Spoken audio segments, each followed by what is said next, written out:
Hi, welcome back to Virtually Sunday. My name's Tony Pickler. The GOAT. Is it Tom Brady or Joe Montana? Tiger Woods or Jack Nicklaus? Serena Williams or Martina Navratilova? Michael Jordan or LeBron James? Simone Biles, or you're going to fill in the blank on the gymnast name. I don't know many of those. Yet, we generally don't ask if the GOAT is Mother Teresa or St. Francis, Cesar Chavez or Oscar Romero, Thomas Merton or St. Therese of Lisieux. Why is that? Come closer. Let me tell you a secret. To be honest, until recently, I didn't even know what the sportscasters were referring to when they talked about the GOAT. I know, not the smartest bulb in the box. Then one day, it either dawned on me, or more likely somebody actually spelled out the acronym, greatest of all time. Greatest of all time. That says a lot. I mean, when you're the greatest at something, and I mean forever, that means something. To be the greatest lawyer, the greatest surgeon, the greatest firefighter of all time. Wow, I mean, that would put you in some rarefied air.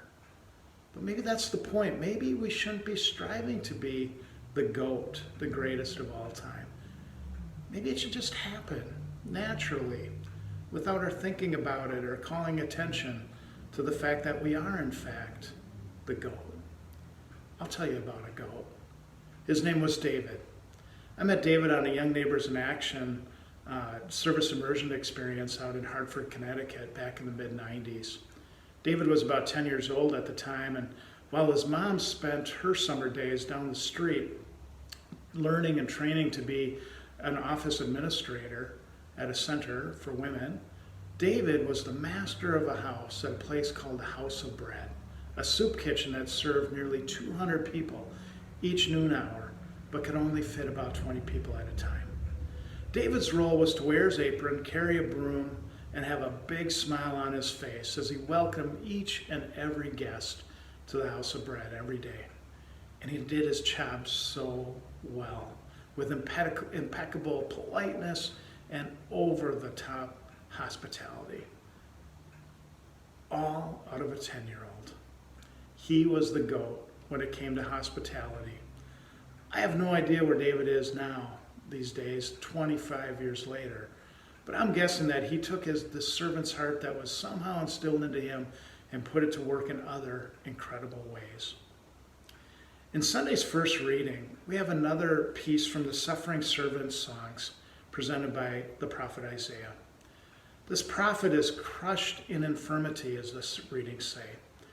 But from this depleted state, the suffering servant is able to make a rebound, the greatest comeback of all time, to see the light in the fullness of days. The GOAT, the greatest of all time, is the one who suffers but lives through this suffering to carry on in the face of adversity. Then in the gospel, we have that familiar story of James and John, two brothers who want to be the GOAT, or in this case, the goats. They approach Jesus and ask that one be placed on his right side and the other on his left when they have all entered the reign of God. Think of it as asking for the positions of vice president and secretary of state. But Jesus rejects this thinking. Why? Because it goes against everything that a Jewish person at the time would have believed.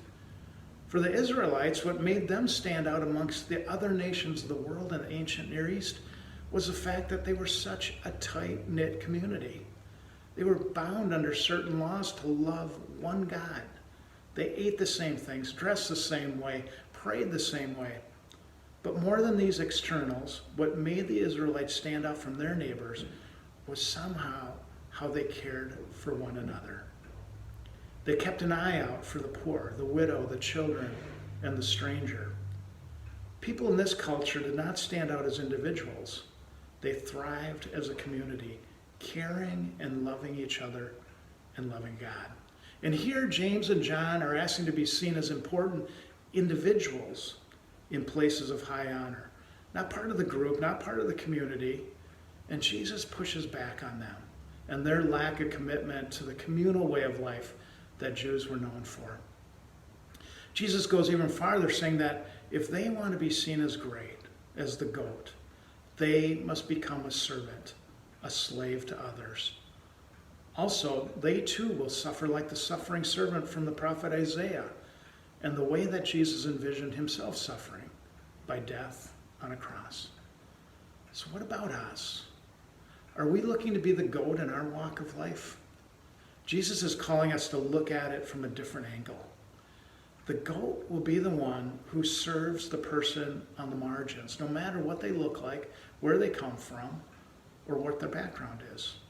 The greatest of all time will be the person who welcomes the stranger, no matter their place of origin, the color of their skin, or customs that they practice.